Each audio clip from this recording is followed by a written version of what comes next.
My Vision Board. What's your family history? It all started in Italy and Spain. According to what my grandparents have told me, my great grandfather lived a wealthy life. As a consequence of World War I, his parents were killed. He was left alone, abandoned, and taken to an orphanage. When he got there, he was so little he couldn't remember his last name. They made one up for him, one that didn't exist, and until this day, no other family in Italy or in the whole world has the last name. He was Pasquale Alpasi. He was then adopted by a beautiful family. In December 31st of 1934, my nonno was born in Veroli, Italy. He went to school and lived a normal life while he could. When he was 18, chaos started rising. He had to leave the adversities of the World War II. He tells me that his family had a huge field of tomatoes and other vegetables. Thanks to that, they were able to distribute some food to the neighbors.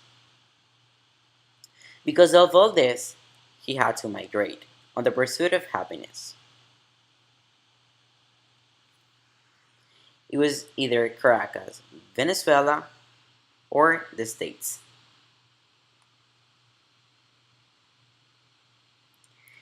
In order to go to the States, they required him to speak English.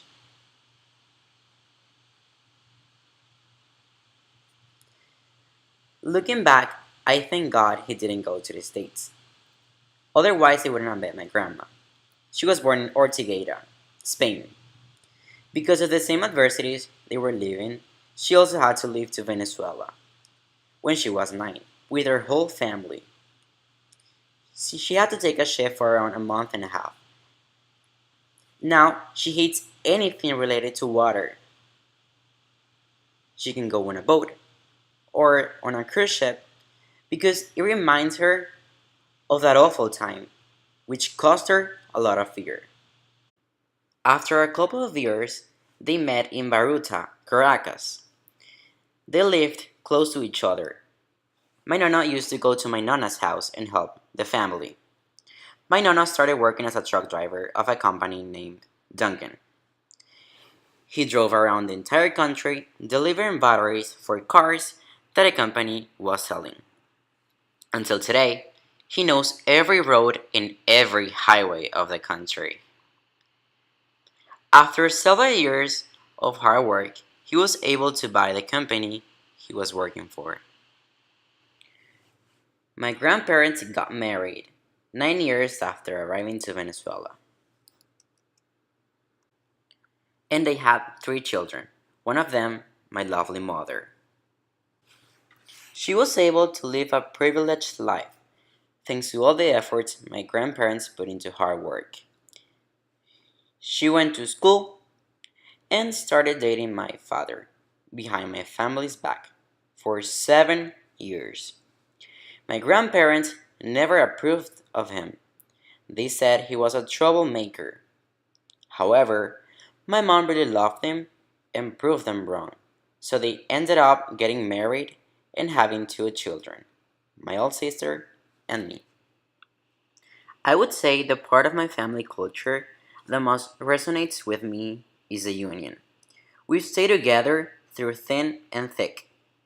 My grandpa has taught us to prevail together and to support each other. I consider my uncles and aunts my parents, and my cousins my siblings. We have also kept my grandparents' foreign culture, such as attending to their hometown celebrations, eating their origin food, keeping some ideals they brought from abroad, among others. Things that make me happy. I would say nothing makes me happier than traveling. It is incredible how relaxed and peaceful I feel every time I step on an airplane, knowing I'll go somewhere new. Being able to explore the Mediterranean, watch the sun go down in Santorini, eating an ice cream in front of La Fontana di Trevi, watching the lights of the Eiffel Tower blinking, going on a boat into Caracas, Venezuela, with my entire family, diving in the blue, deep, beautiful sea, getting to know new cultures, making friends from every part of the world. I could say all of that makes me happy. However, little things also have an important role when talking about my happiness. I would describe myself as someone keen on the smaller things.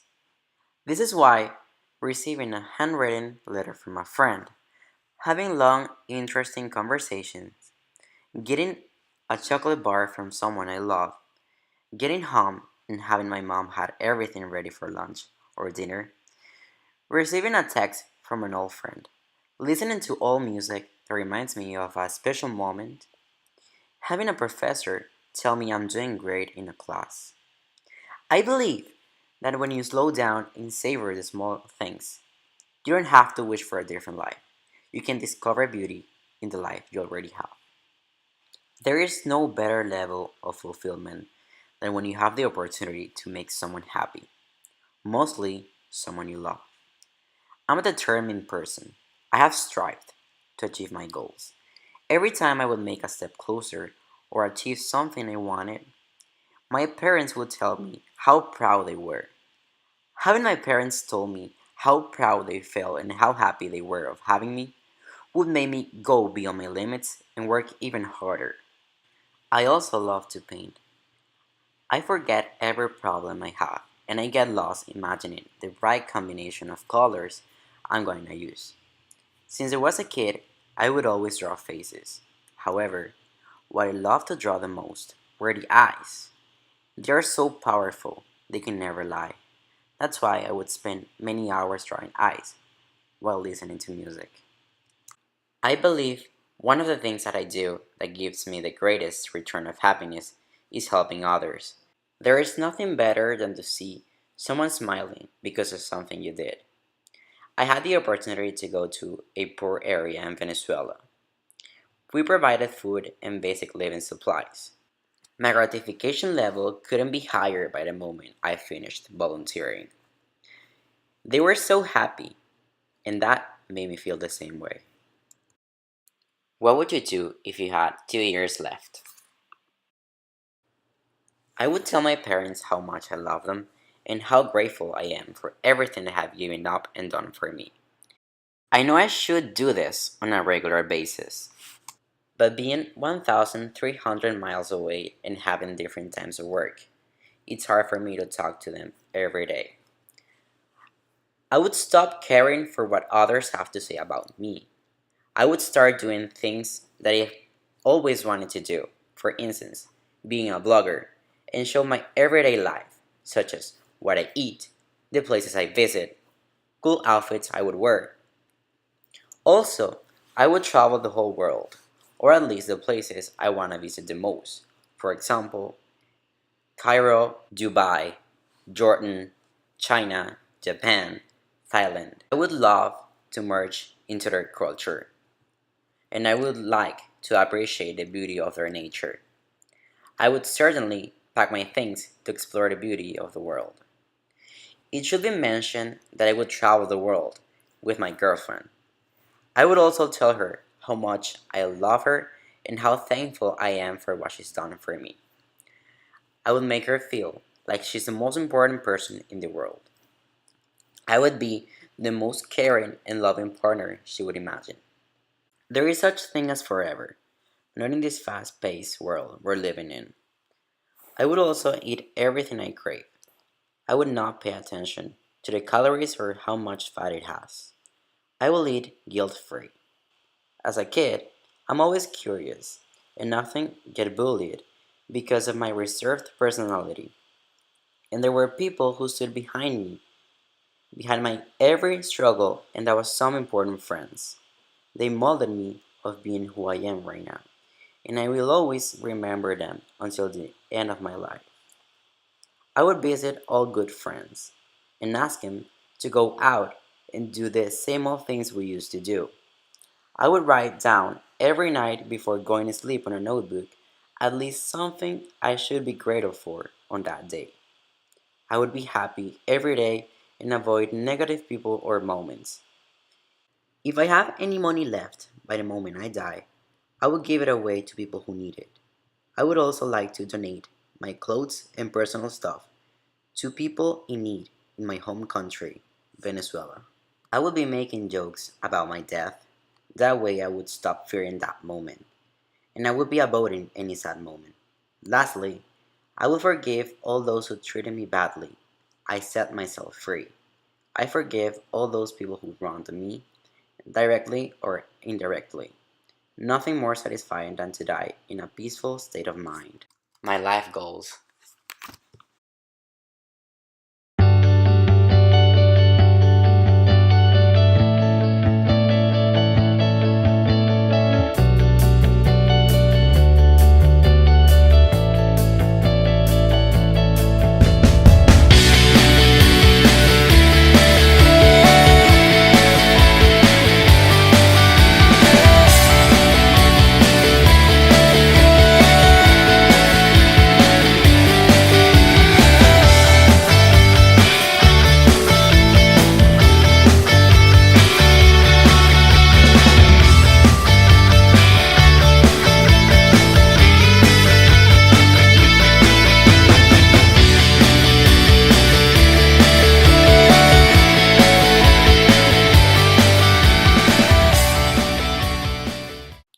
To begin, I'm saying this as a promise to myself that if I were to achieve many of the goals I had set out when I was young, that I would write about myself and the key to the success that I have achieved. Sitting in my office in my dreamed home that I designed at the age of 34, I look back how now at my almost 50 years of age, the things and experiences that I have been through have shaped me into the father, husband, and friend that I am today. After finishing my bachelor's at the age of 24, I decided to get my master's and left for Europe, where I studied between London and Paris, in what was one of the best years in my life. Once returning to the States, I began to work for the architectural firm of Zaha Hadid. She was one of my favorite architects when growing up, and being able to work for her firm was a privilege. After putting many hours of tedious work, I was able to climb up the ladder and become one of the head designers in the firm at the age of 30. I began to travel for work. I have always loved traveling. I had been to many parts of Europe, Asia, and Africa by that age. But traveling for work was quite a different experience. On one of my travels to New York, I met Diana. Diana was a beautiful, intelligent, unique woman. We worked in the same field. For competing firms, though, we began to have a relationship, but it was difficult to maintain because of the distance. At the age of 32, I had become tired of being in the same office for such a long time. I needed to change, and so did Diana. At that moment, we decided to open our own firm, H&D. It was quite a change for both of us. We bobbed heads on occasion, but we loved it. Diana moved down to Miami, and a year later, we got married. We had a beautiful wedding with our families and close friends. A year later, we were expecting our first child and realized that our condo had become too small to accommodate our newborn. That was when one of many life goals became a reality. I was able to design my own house. It was quite a struggle, but worth it after all. Diane and I have pretty similar tastes: contemporary, airy, open spaces that would let out to the pool. We loved the process so much and finances were doing so good that we decided to repeat the process, but this time for my parents.